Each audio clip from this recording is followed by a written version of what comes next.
Bismillahirrahmanirrahim. Assalamualaikum warahmatullahi wabarakatuh. Waalaikumsalam warahmatullahi wabarakatuh. Ila hadratin Nabi Mustafa Rasulullah Muhammad sallallahu alaihi wasallam wa ala alihi wa awladihi wa dhurriyyatihi wa sahabatihi wa tabi'ina tabi'ina syarihin wal ulama'i wal wali Allah khusus Syekh Qadir Jailani wa ila ruhi almarhum Mbah Kiai Haji Gandung Dalam Masyuriki Sastra Palu wa ila ruhi almarhum Bapak Ustadz Kliwon Hadi Sudarmo Pintar Mokarim wa ila ruhi jami ahlil kubur minal muslimina wal muslimat wal mu'minina wal mu'minat khususan fi Korea desa Bener Dusun Sindang Jaya Allahumma wafilahi warhamhu wa'afihi wa'afu'anhum al-fatiha. A'udhu billahi minasyaitanir rajim. Bismillahirrahmanirrahim. Alhamdulillahi rabbil alamin arrahmanir rahim maliki yaumiddin.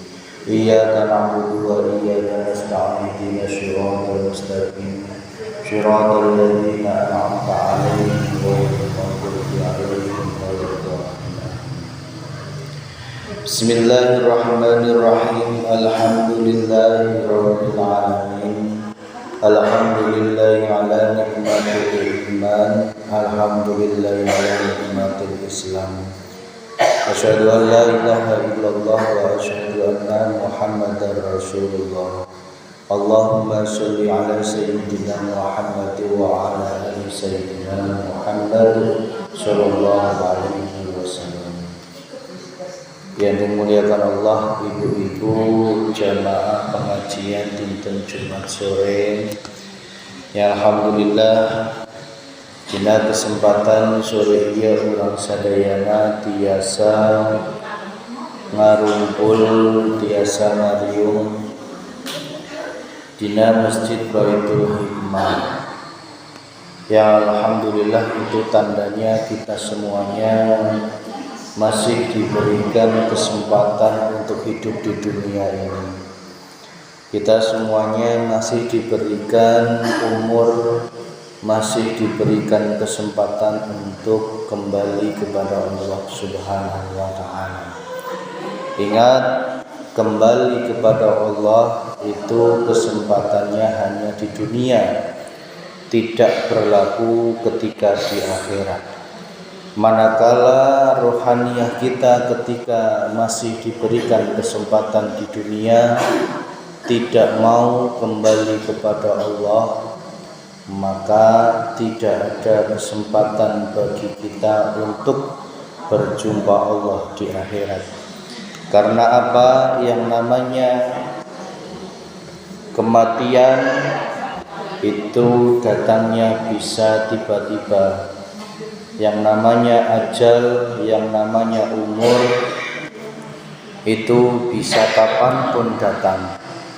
Sering kami sampaikan, sering kami ingatkan, tidak bisa diajukan, tidak bisa dimundurkan, tidak bisa ditawar-tawar menawar oleh Allah.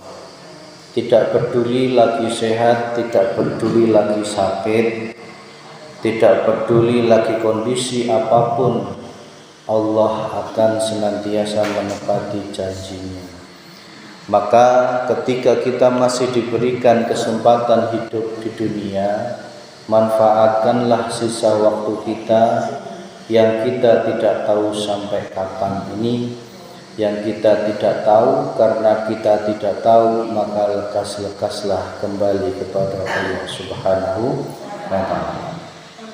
Shalawat serta salam semoga tercurahkan ke junjungan Nabi urang sadayana Muhammad sallallahu alaihi wasallam, ke keluargana, ke para sahabatna, para tabi'in, tabi'ina sholihin, lumeberna ke urang sadayana. Semoga urang sadayana menang syafaat di dunia wal akhirah. Amin ya rabbal alamin. Hapunten ibu-ibu, tadi infonya agak telat. Kalau enggak ditelepon mungkin saya masih di alam mimpi ya. Itu pun kalau dikasih hidup sama Allah ya. Nah, kalau di alam mimpi nggak balik itu bisa. Tetapi alhamdulillah tadi masih diberikan kesempatan hidup lagi ya. Karena di alam mimpi itu kita ya setengah hidup setengah mati ya. Karena apa? Kita dibilang mati ya hidup, dibilang hidup ya mati. Kenapa? Kita nggak bisa berkuasa ya. Di dalam mimpi itu kita nggak bisa berkuasa apapun. Yaitulah kalau kita sadar hidup kita saat ini pun juga sama. Nanti ibarat mimpi ketika kita sudah di alam barzah. Jadi kalau tadi saya mimpi, di dalam mimpi itu seperti nyata. Seolah-olah saya bisa berjalan, seolah-olah saya bisa ngapain aja ya di dalam mimpi itu. Ketika saya dibangunkan karena mendengar teleponnya Mang Olis ya, ternyata itu semua hanya mimpi. Kehidupan yang sesungguhnya ketika sudah dibangunkan. Nanti kehidupan kita di dunia ini itu pun juga singkat. Kehidupan kita di dunia ini pun juga sama, sesingkat mimpi ya. Sesingkat mimpi, tidak tahu kapan akan dibangunkan oleh Allah Subhanahu wa taala. Ngerti-ngerti sudah di alam barzah. Siap enggak siap kita harus siap. Karena kehidupan yang sesungguhnya nanti ya di akhirat. Kehidupan dunia ini ibarat mimpi yang kita sejatinya tidak punya kekuatan, tidak punya daya, tidak punya kemampuan. Sehingga artinya apa? Kita betul-betul hanya berpasrah diri kepada Allah Subhanahu wa taala. Harapannya diberikan mimpi yang indah. Yaitu Bu, jadi sesungguhnya nanti kehidupan sesungguhnya itu justru di akhirat. Mungkin banyak orang yang tidak atau belum percaya tentang kehidupan akhirat. Seperti orang-orang yang tidak percaya kepada Tuhannya, apalagi percaya terhadap akhirat. Kalau sudah meninggal ya dikubur saja. Nah, tidak percaya akan adanya alam barzah. Tidak percaya akan adanya alam kebangkitan. Tidak percaya akan adanya alam penimbangan amal. Tidak percaya akan adanya alam neraka dan juga surga. Justru kehidupan yang kekal yang sesungguhnya rohaniyah kita itu ada di situ. Maka kehidupan kita sekarang di dunia ini adalah kesempatan bagi kita semuanya secara syariat untuk kembali kepada Allah. Tidak ada jalan keselamatan selain hati rohaniyah kembali ke Allah. Tinggalkanlah hal-hal yang di luar jalur tauhid. Ikuti baginda Rasulullah, ikuti orang-orang yang berada di jalur tauhid, sehingga hidup kita akan diberikan keselamatan fid dunya wal akhirah. Senada dengan pasal yang ke-16 kitab Al-Hikam pada tema sore kita hari ini yang berjudul dunia itu tempat kesusah. Naon judulna Bu? Dunia itu tempat kesusah. Boga duit susah hayang deui hayang leuh jenuk deui tak susah ya geus boga duit tetep bae keur gawe ya gitu nya komo lamun teu boga hidupnya juga susah ya boga beas susah teu boga duit juga susah. Belum punya anak, hayang punya anak susah. Ketika punya anak juga mengeluh bener nggak? Can boga incu susah. Ketika nanti punya incu susah. Ya, ketika diberikan nggak enak, susah, diberikan nikmat nggak enak, diberikan enak pun juga tetap manusia itu banyak ngeluh. Hujan wae unggal poe, tetap wae hati nasu sah. Dibere entah hujan, komo. Ya. Coba renungi. Terus apa artinya dunia kok sama Allah tuh dibikin susah baik? Ya. Mobilnya opat tetap susah. Dan ge bingung sieun aya nu nyuri nyolong. Komo arep ditinggal pengajian, aduh mikir, yang ke emas tak taruh di mana, irok tak bawa, ilok tak taruh di tukangan bantang ke, aya tuyul, ya. Nges pokoknya dunia teh aya na susah, susah dan susah. Can boga salaki susah, keur boga salaki, kini hirup susah susah tinggi siga kieu. Boga salah kita, Masya Allah. Coba renungi, kunaon Allah menjadikan dunia itu tempat kesusahan, karena maksudnya Allah yang sesungguhnya tempat kenikmatan itu adalah hati hanya berjumpa menghadap kepada Gusti. Itu maksudnya. Makanya tidak ada jalan kenikmatan yang sesungguhnya kecuali rohaniyah hanya menghadap Allah. Kita diberikan sakit, bisa jadi sebagian orang itu susah. Bisa jadi sakit yang Allah berikan itu suatu kebahagiaan bagi orang yang hatinya selalu menghadap Allah. Nah, bisa jadi orang yang diberikan sehat itu merupakan suatu kesedihan bagi orang yang beriman. Tetapi sehat itu bisa jadi kebahagiaan bagi orang yang belum beriman. Kenapa? Karena itu sebuah siksaan. Kalau bagi orang beriman kok dikasih sehat justru sedih. Kenapa? Bisa jadi itu sebuah istidrat, sebuah penglulu. Kok orang boga salah atau ente pernah ditegur ku Allah, diberek sehat, hartana ditambah semakin banyak, ngerti-ngerti ketika malaikat Israel menjalankan tugasnya pas kapanpun, disitulah tidak ada pintu kesempatan bertaubat. Nauzubillahi min dzalik. Maka ibu-ibu, ketika kita semua sering ditegur ku Allah, ya, kita semua sering ditegur ku Allah, sering diberi ujian hidup, berbahagialah. Itu tanda engkau kekasih ya Gusti Allah. Kok jalma tara salat makin benghar, tara gering, tara diberi ujian, hartana makin menumpuk, jangan iri. Bisa jadi itu sebuah istidrat, penglulu nih Gusti Allah. Kok orang semakin mendekat ku Allah, sering mengikuti pengajian, sering rajin sholatna, ngajina, kok malah semakin ditambah ujiana, ditambah deui. Lamun gitu mah orang enggah deui pengajian, apalagi pengajian ke Mas Vicky. Makin tambah ujiana, makin tambah musibah. Itu sejatinya bukan musibah, justru itu kasih sayang ya Gusti Allah.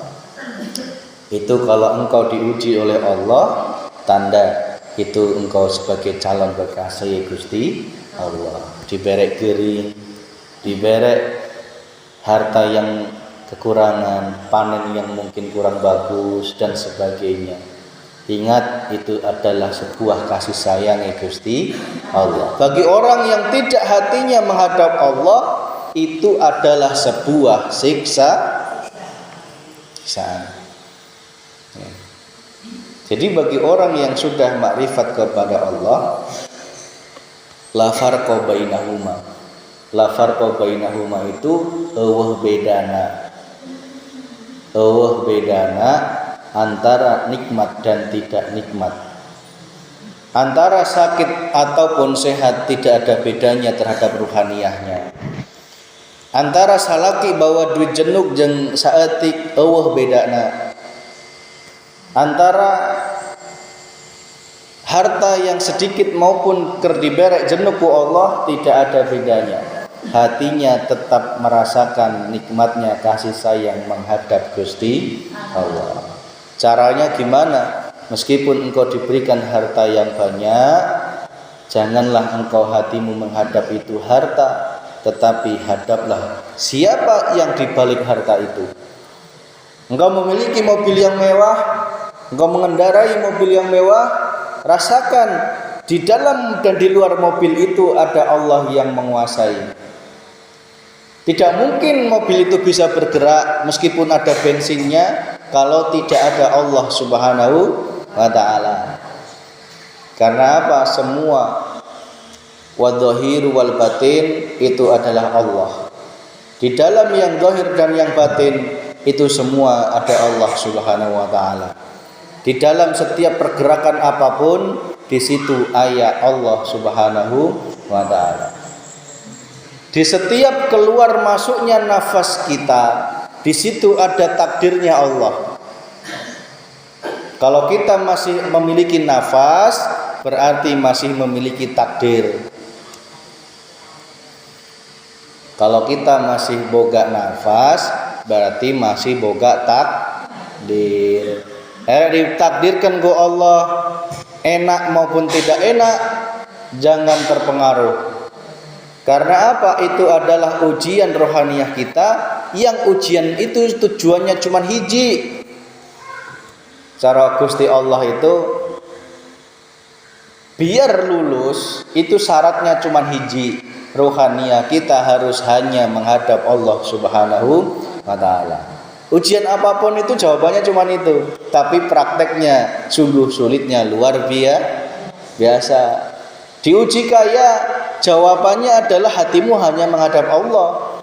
Diuji miskin, hatimu juga harus menghadap Allah Subhanahu wa ta'ala. Diuji taat, diuji maksiat, diuji nikmat maupun bala, jawaban dari ujian itu agar kita lulus, yaitu hatimu hanya menghadap Allah. Diberi ujian can boga minantu, itu ya ujian. Jawabannya cuma satu agar segera lurus, yaitu hatimu hanya menghadap Allah yang menggerakkan jodoh, yang menetapkan jodoh, yang menemukan jodoh itu ya hanya Allah Subhanahu wa ta'ala. Diuji can boga anak, itu pun juga jawabannya cuma satu, hatimu hanya terus menghadap Allah. Jangan menghadap anak, jangan menghadap seorang makhluk. Meskipun engkau berdoa, hatimu terus merasakan semua itu dalam takdirnya Allah Subhanahu wa ta'ala. Kalau engkau sudah lulus dalam ujian ini, rohaniyahmu tidak lagi mengharap, tidak ada lagi harapan, disitulah keajaiban akan muncul. Karena apa? Seperti Nabi Musa ketika sudah mepet, ketika sudah menyerahkan total kepada Allah Subhanahu wa ta'ala, keajaiban terbelahnya lautan itu akan terjadi. Itulah takdir kekuasaannya Allah. Di dalam ujian yang tidak enak pun, sakit, di situ pun Allah mengharap hati kita hanya menghadap kepada Allah.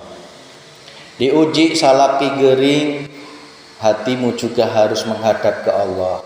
Ingat, yang menjadikan, yang menggerakkan, yang menyembuhkan itu juga hanya Allah Subhanahu wa ta'ala. Yang menggerakkan kita untuk merawat suami itu pun ya Allah Subhanahu wa ta'ala. Sehingga semua akan terjadi dengan ikhlas, semua akan terjadi dengan rasa syukur. Itulah hakikat kehidupan kita di dunia ini, Bu. Maka sesuai dengan tema kita pada kesempatan sore ini, Bismillahirrahmanirrahim. La tastaghrib wuqu'al aqdam ma dumta fi hadhihi dari fa innaha ma abrazat illa ma huwa mustahiqu wasfiha wa wajibu naqtiha. Artinya jangan merasa aneh, ulah ngerasa aneh. Kalau terjadi kesukaran-kesukaran, kesulitan, ulah ngerasa aneh lamun terjadi kesulitan. Selama kamu berada di dunia ini, selama anjena masih hidup di dunia. Tadi boga duit sulit, entah boga duit komo, boga duit susah, entah boga duit komo. Jangan heran. Jawabannya apa? Karena sesungguhnya dunia itu tidak dilahirkan, melainkan sudah menjadi sifatnya dunia, bahwa sifatnya dunia itu adalah tempatnya kesusahan. Artinya apa? Kalau dunia tempat kesusahan, tempat kenikmatan yaitu akhirat. Dan akhirat itu bisa engkau rasakan saat ini ketika engkau sudah hatimu, rohaniyahmu lulus terhadap ujian di dunia, yaitu hati kita hanya menghadap Allah Subhanahu wa ta'ala. Tubuh. Tidak heran, sesungguhnya Allah menciptakan dunia ini sebagai tempat fitnah. Fitnah itu artinya ujian dan cobaan. Selagi masih di dunia, orang tidak bisa luput dari kesusahan. Nyeri huntu saetik susah. Ngeslumrahnya sifatnya dunia. Dan sebab kesusahan sudah menjadi sifat yang ditetapkan pada dunia itu. Oleh sebab itu tidak patut bagi seseorang mengharap-harapkan kenikmatan dan kesenangan hati di dunia. Jadi masalah dunia itu sak dibereki Gusti Allah. Kita itu sejatinya yang menjadikan tersiksa itu karena adanya keinginan. Contoh, kalau ibu-ibu punya keinginan hayang penghar, dan keinginan itu dari diri nafsu, bukan dari sifat iradai Allah, maka keinginan itu yang akan menyiksa kita. Salaki gawena embrek. Tetapi keinginan kita hayang boga pajero, itu akan menyiksa diri kita. Bener Bu? Ente.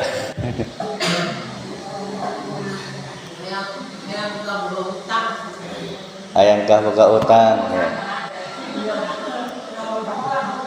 Kalau hayang gah boga utang, dia juga tersiksa. Gawena ngoyo banget.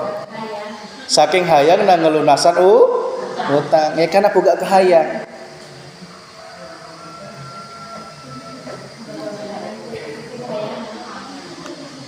Hayang sehat, ibu-ibu kergering. Hayang sehatnya itu mantan nyiksa. Karena apa? Wongker Allah diberek nikmat gering untuk nikmatin. Hayang nikmat coba ker diberek sehat nikmati. Ulah minta gering. Tapi ker diberek gering nikmati dulu, jangan buru-buru minta ikhlaskan dulu, nikmati, ikhlaskan. Nyeri huntu, nikmati dulu. Jangan buru-buru hayang sehat. Buru-buru hayang sehat inilah yang menjadikan siksaan sakit itu menjadi siksaan.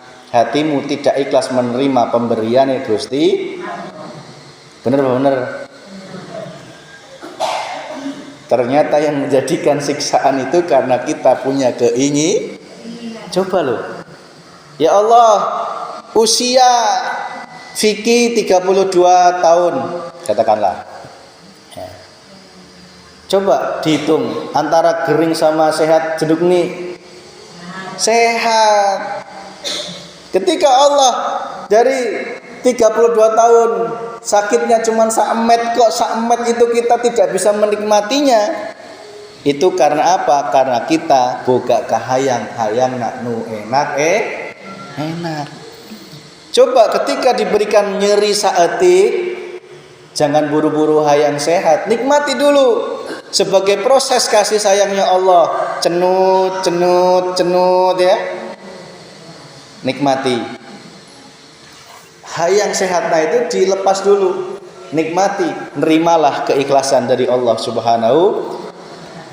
Sambil menikmati sakit itu, kesempatan kita untuk bermuhasabah. Kok kepala orang cenut-cenut? Coba renungi dulu. Jangan buru-buru minta dicabut sehat sakitnya. Nanti engkau tidak mendapatkan hikmah dari sakit. Sakit itu katanya menggugurkan dosa. Tapi kalau kita buru-buru hayang sehat, berarti dosa nak nu digugurkan cuman saeutik. Lantas gimana Bu? Segera kesempatan dulu ketika diberek nyut ya, bah beteng, bah hulu, bah gigi. Coba renungi dosa apa yang kudu disadari eta. Cenurna jalma teu ka dieu. Darah tinggi diantep, badu diobatan, ente direnungi, ente disadari naon sih yang menyebabkan darah tinggi ini. Oh, ternyata suka marah. Buka kahayang luhur, tetapi ente kesampaian suka marah. Suka emosi, suka sewot, suka sebel, suka dendam, suka kemerungsung, tetapi diantep. Karena itu diantep, akumulasi, maka tekanan yang tinggi itu dibiarkan terus-menerus bisa menyebabkan kerusakan organ yang lain. Na'udzubillahi min dzalik. Tekanan ke hati menyebabkan kerusakan hati. Tekanan ke ginjal menyebabkan kerusakan Makanya sebelum ke dokter lebih baik kita sadari, darah tinggi nyut kepala berarti selain emosi juga karena mungkin naon wae dipikir jeruk, seolah-olah henteu boga Gusti Allah. Besok tanggal akhir bulan deui. Biasanya akhir bulan mah naon suka keliling gitu loh, nagihin itu ya. Ya, mesti nih nge-WA suruh bayar padahal can boga, dipikir jeruk, seolah-olah henteu boga Gusti Allah. Lamun aya ya dibayar, lamun can aya disemaya gitu aja kok repot. Kalau bisa ngutang heula. Ya, Mas Fikri teu boga utang, boga jenuk harua bae ya. Lamun aya ya dibayar, can aya ya ngutang, lamun can aya beneran ya disemaya. Geus hidup mah dibikin slow saja. Karena dibikin terus, dipikir jeruk, akhirnya kepalanya nyut. Puyeng. Lamun gitu geus istighfar. Astagfirullahaladzim. Ya Allah, segala ketentuan Engkau sudah yang mengaturnya. Ku pasrahkan sepenuhnya. Pasrah pokoknya Gusti Allah. Wis pasrah. Harta yo milikin jenengan, ya, uang yo milikin jenengan. Tukang tagih datang ke rumah sing gerakke yo jenengan. Pasrah total. Insya Allah di situ ada keajaiban. Gitu Bu. Kalau sakit kepala itu gak jauh-jauh dari dosa kepala. Naon-naon wae dipikirkeun, merasa paling bener, merasa paling pinter, merasa paling alim, merasa paling soleh, merasa ingin dihormati, ingin dihargai, ingin diwahkan, ingin diorangkan, ingin dipuja-puji. Itu dosa otak. Itu nafsu otak yang menjadikan kita itu ditegur oleh Allah nggak jauh-jauh dari kepala. Kalau engkau ditegur dari perut, apapun yang di dalam isi perut, yaitu enggak jauh-jauh dari kesenangan dunia. Mungkin engkau mencintai harta, gila terhadap harta, memiliki amalan-amalan yang masih diniatkan untuk mencari harta. Sing sholawatan hanya untuk laris, menurut saya ya tinggalkan. Itu akan menjadikan meminta tumbal. Iya, diberek laris ku Allah, diberek khodam jin, sehingga nantinya Allah akan menagih tumbalnya. Kenapa kok sholawat yang harusnya hanya untuk aku Allah, engkau niatkan hatimu menghadap kepada harta, maka aku minta pertanggungjawaban kepadamu. Sholawatan, puasanya, sholatnya, zikirnya, yang masih karena amalan-amalan itu karena dunia, baik penglarisan, rezeki, kesehatan, ya, jodoh, apapun dunia, tolong lebih baik ditinggalkan. Bukan ditinggalkan amalnya, tetapi niatnya itu diluruskan. Jangan tercampuri urusan kepada selain Allah Subhanahu wa ta'ala. Makanya terus terang aja, kalau saya sakit tuh nggak pernah ngeruqyah diri sendiri, nggak pernah membacakan air, dibacakan Al-Fatihah saya minum dan saya kasihkan ke orang, itu nggak pernah. Ya. Karena itu nanti akan keluar dari jalur makrifat. Al-Fatihah yang kita bacakan masih diniatkan selain Allah Subhanahu wa ta'ala. Ya. Ya memang sembuh top chair, tetapi itu akan terakumulasi, dimintakan pertanggungjawabannya oleh Allah Subhanahu wa ta'ala. Bukan saya menyalahkan saudara-saudara kita yang di jalur ruqyah, itu makomnya masing-masing. Kita sudah di makom yang sudah dikenalkan ilmu dinul haq, ilmu hati yang ma'rifat kepada Allah, maka tidak ada segala sesuatu yang kita niatkan selain kepada Allah Subhanahu wa ta'ala. Man talaba ma lam yukhlaq as'abu nafsahu wa lam yurzaq. Barang siapa mencari apa yang tidak diciptakan Allah, berarti dia memisahkan dirinya dan tidak akan diberi. Barang siapa yang mencari apa yang tidak diciptakan oleh Allah, berarti dia memisahkan dirinya dan tidak akan diberi.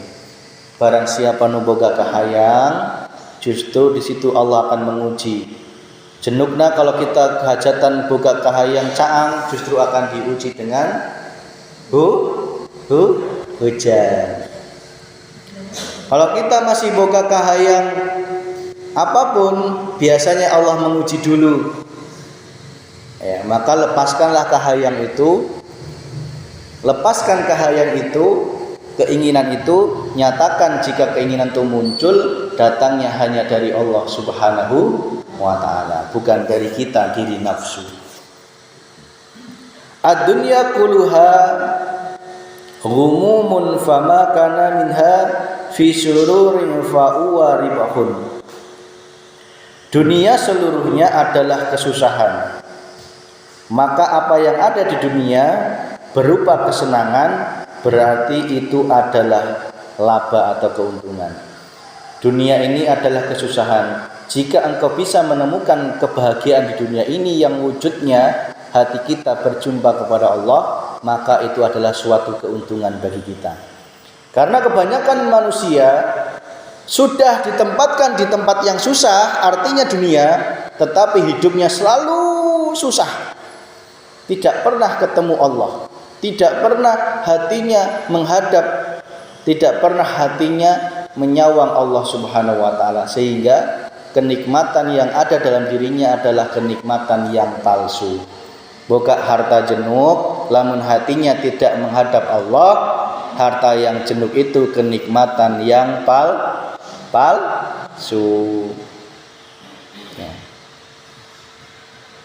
Ibadah yang hebat sekalipun akan tetap susah di dalam hatinya.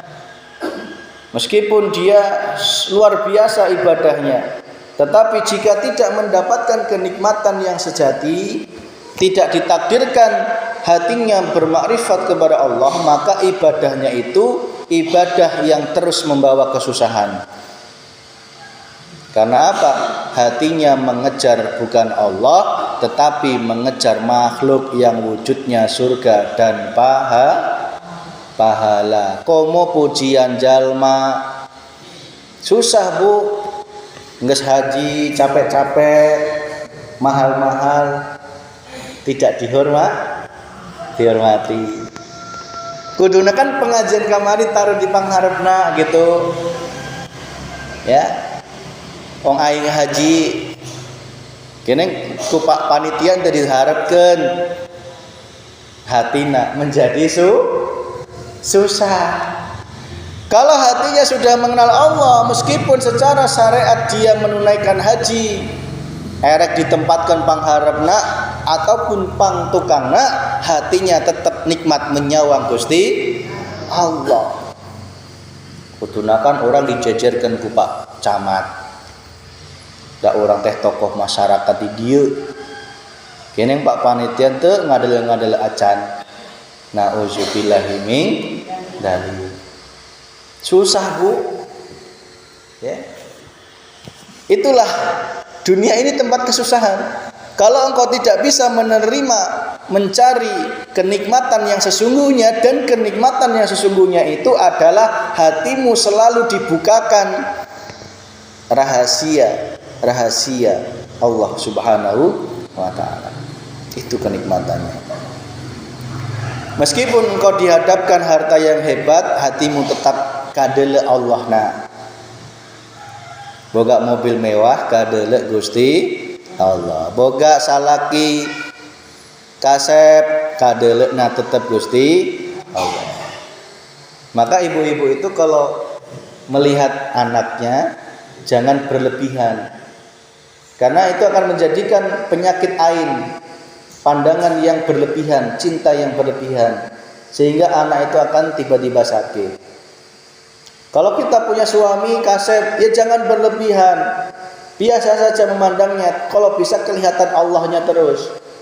Kalau kita terus memuji suami kita yang kasep, justru Allah akan mendatangkan ujian. Ya, kadang itulah yang namanya penyakit ain. Jadi penyakit ain itu datang dari pandangan yang jahat. Datang dari pandangan yang cinta berlebihan juga bisa. Benci berlebihan atau cinta berlebihan bisa menyebabkan sakit. Karena apa? Itu merupakan rumus ujian dari Allah. Kalau engkau melihat harta kok engkau silau, maka bisa jadi Allah akan mendatangkan ujian terhadap harta itu. Makanya kalau kita diberikan nikmat anak yang kasep-kasep, ya, bager-bager, ya, tetap usahakan hati kita hanya menghadap Allah Subhanahu wa ta'ala. Jangan budak kasep-kasep ujung itu sampai hati kita itu menghujam. Itu akan menyebabkan penyakit ain, penyakit yang datangnya dari pandangan cinta berlebihan atau benci berlebihan. Ya. Gitu bu. Jadi kita kalau dengan suami istri ya biasa saja. Cinta kita hanya karena Allah Subhanahu wa ta'ala. Ibunya kalau benci ke bapaknya, ya Allah benci kacida, bisa menyebabkan sakit. Ya. Justru kita mengajarkan jangan sampai lebih dari 3 de. Prakteknya berapa detik? 3 minggu. Entah mas, ayo nama untuk 3 minggu bare tomah baheula mah. Lamun kak sewot ke dulur ke saha wae mah biasa nama 3 minggu kakara daek sesapa. Ayeuna mah ya minimal 3 jam geus alus geus daek sesapaan deui ya. Nah, indeng kan akur gitu kan resep di deleunanya punya. Daripada gampang sewot-sewot luwih saka lebih dari 3 hari. Rasulullah itu memberikan batasan jangan lebih dari 3 hari. Lebih 3 hari jadi penyakit. Coba teliti saja. Jika kita memiliki dendam, memiliki emosi, memiliki sewot, memiliki sebel, memiliki masalah dengan orang lain lebih dari 3 hari, itu akan menjadikan penyakit ke dalam diri kita. Teliti aja. Teliti saja. Maka solusi terbaik kalau kita sudah terlanjur diberikan sakit karena dosa kita, dendam, sewot, iri, sebel, ya diselesaikan. Kalau boga salah jeng batur, jeng dulur, minta hampura segera, karena kematian bisa datang kapan saja. Bagi kita yang sudah dikenalkan ilmu dinul haq, ya harus siap, ya kapanpun harus siap, karena itulah yang ditunggu-tunggu bagi para kekasih Gusti Allah.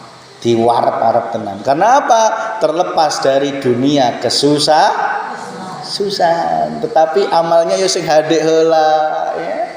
Hatine sing terbebas dari emosi, terbebas dari kemusyrikan kepada Allah, ya.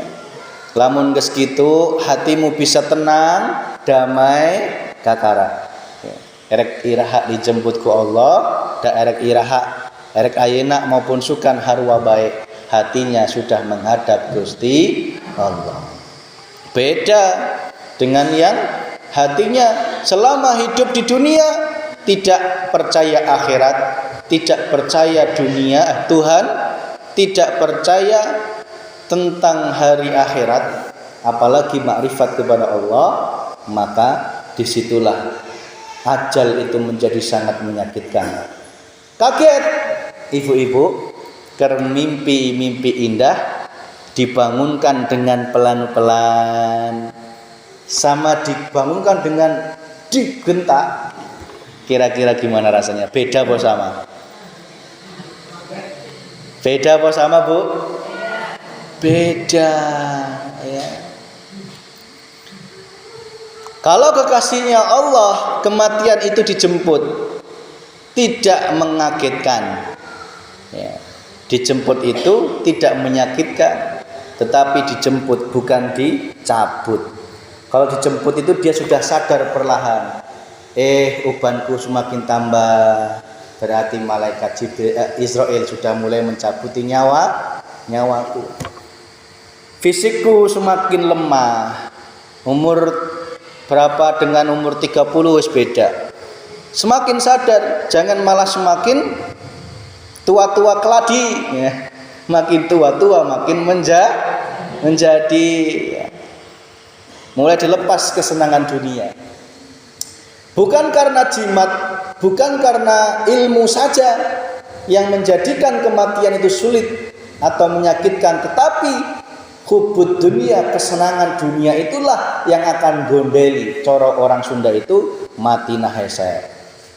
Ngeswayana mati tapi encan mati justru malah akan disiksa. Itu karena apa? Kesenangan dunia. Hartanya, anaknya, istrinya, pakaiannya manjing dina hate. Menjadikan jimat yang sangat sulit untuk dilepaskan. Kalau jimat yang atau pusaka itu gampang, tinggal diistighfar. Tetapi yang hubud dunia ini, kalau tidak dilatih selama hidupnya, ini akan menjadikan sakaratul maut kita akan menyakitkan. Maka dengan ilmu dinul haq ini diharapkan kita semakin sadar, semakin melepaskan kemelekatan dunia di dalam hati kita. Meskipun fisik kita bercengkrama dengan harta yang banyak, fisik kita bercengkrama dengan jabatan, tetapi rohaniah kita sudah sadar bedanya di situ. Ya, nggak masalah. Kudu bengharma, boga duit kudu dak naon wae kudu pake fluid, tetapi hati sadar dan belum sadar, inilah yang membedakan. Hai manusia, kalian mencintai 3 perkara, akan tetapi 3 perkara itu bukan milik kalian. Naon? 3 perkara eta. Yang pertama, kalian mencintai diri, tetapi diri itu milik hawa nafsunya. Kita mencintai diri kita, tetapi itu sejatinya bukan milik kita, tetapi milik hawa nafsu. Buktinya kita masih tercengkrama oleh hawa nafsu. Kalian mencintai ruh, akan tetapi ruh itu punya milik Allah. Ya. Kalian mencintai harta benda, jabatan, pangkat, wanita, anak, tetapi semua itu milik ahli waris. Jabatan kepala desa itu juga akan ada yang menggantikan. Jabatan ketua RT engkau cintai, itu ya ada yang menggantikan. Anak, istri, harta, itu semua akan kita tinggalkan. Berarti pertanyaan terbesarnya, kalau diri bukan milik kita, ruh bukan milik kita, harta benda bukan milik kita, lantas apa yang menjadi milik kita? Tidak. Karena apa? Hakikatnya sejatinya kita tidak. Bagaimana mungkin yang tidak ada memiliki yang ada? Bagaimana mungkin yang sejatinya kita tidak ada memiliki? Karena sejatinya yang ada itu hanya Allah Subhanahu wa ta'ala. Lamun gesadar di situ, berarti maka wajib bagi hamba Allah agar dia tidak menjadikan tempat tinggalnya di atas kesenangan dunia barang senafas pun. Bagi kekasihnya Allah, tidak menjadikan nafasnya satu nafas pun kecintaan terhadap dunia. Sungguh dunia itu adalah fitnah yang nyata, alias ujian. Kesimpulan bahwa di dalam dunia ini kita sadar bahwa dunia ini sejatinya adalah kefanaan. Fana itu berarti seolah-olah ayat tapi sing ayak cuman Gusti Allah. Pengajian iya seolah-olah ayak sejatina nu ayak cuman af'ale Gusti Allah. Af'al itu penggaweane. Ya. Nu ngomong iya seolah-olah ayak, tetapi sejatina nu ngomong iya ndak nu ngomongkeun tetep wae Gusti Allah. Harta pakaya sejenuk naon wae seolah-olah ayak sejatina eta ndak nu sejatina ayak cuman Gusti Allah. Sadar di ditu. Lamun geus sadar di ditu, hati orang akan terlepas dari siksaan. Itulah hakikat hidup di dunia. Maka agar dunia tidak menjadikan tempat kesusahan, yo anggap aja dunia itu sudah tidak ada, karena engkau hatimu sudah di akhirat. Meskipun fisikmu di dunia, tetapi ruhaniah kita, kesadaran kita sudah menembus dimensi akhirat, yaitu hatimu hanya nyawang wal zahiru wal batin wallahu ta'ala. Dialah Allah Subhanahu wa ta'ala. Ya, praktek Bu, seatik-seatiknya dipraktek. Itulah melalui zikir sirul asrar. Maka kami menghimbau bagi umat manusia, umat Islam, lekas-lekaslah kembali ke Allah. Terutama sebelum tahun 2025. Tulung, engkau sudah harus mengenal zikir sirul asrar ini. Engkau sudah harus mengenal dan melaksanakan dan mengamalkan dan menjalankan sirul asrar di dalam lini apapun. Karena kita tidak tahu apa yang akan terjadi? Kabar itu hanya milik Allah Subhanahu wa ta'ala. Lekas-lekaslah, ajaklah istri, suami, anak, keluarga kita hanya menghadap Allah sebelum tahun 2025. Nggak usah nunggu 25 ti ayena. Karena apa? Ajal tidak tahu kapan pun. Ulah ngerasa ayem-ayem, ulah ngerasa tentrem, pedah pakaianna jenuk, pedah amalna ibadahnya jenuk. Kalau hatimu belum ketemu Allah, kalau hatimu belum dibimbing menuju ke akhirat, maka di situ kita harus masih waspada dan lekas-lekaslah kembali ke Allah Subhanahu wa ta'ala. Gitu ya Bu nggih. Maka ajak kenalkan pelan-pelan bapakna. Bapakna dikenalkan pelan-pelan ya Bu nggih. Diingatkeun, diobrolkeun, disampaikan di suasana yang tepat. Ajak rohani bapaknya untuk hanya menghadap Allah. Karena jalan keselamatan itu hanya itu. Bukan kekayaan kita yang menyelamatkan, bukan. Bukan jabatan kita, bukan. Bukan amal ibadah kita, bukan. Wong amal ibadah itu pemberian Gusti Allah. Sing menyelamatkan rohaniah kita itu adalah zikir yang menjadikan hati kita selalu ingat dan menghadap kepada Allah. Selain itu juga melalui dua jalur, ibadah mahdhah dan ibadah ghairu mahdhah. Ibadah mahdhah laksanakan, ibadah mahdhah itu ya salat, ya zakat, ya puasa itu laksanakan. Itu ibadah mahdhah. Yang kedua ibadah ghairu mahdhah, ibadah di luar itu, yang makan, yang nyese, gegero, itu yang ibadah sebagai jalan untuk menghadapkan ruhaniyah kita kepada Gusti Allah. Kebanyakan manusia menganggap ibadah itu hanya mahdhahnya saja, tetapi lupa bahwa ibadah itu ada dua jalur, ibadah mahdhah dan ghairu mahdhah, ibadah murni dan ibadah yang tidak murni. Demikian, Rabbana atina fid dunya hasanah wa fil akhirati hasanah wa qina adzabannar. Walhamdulillahi rabbil alamin. Fatihah.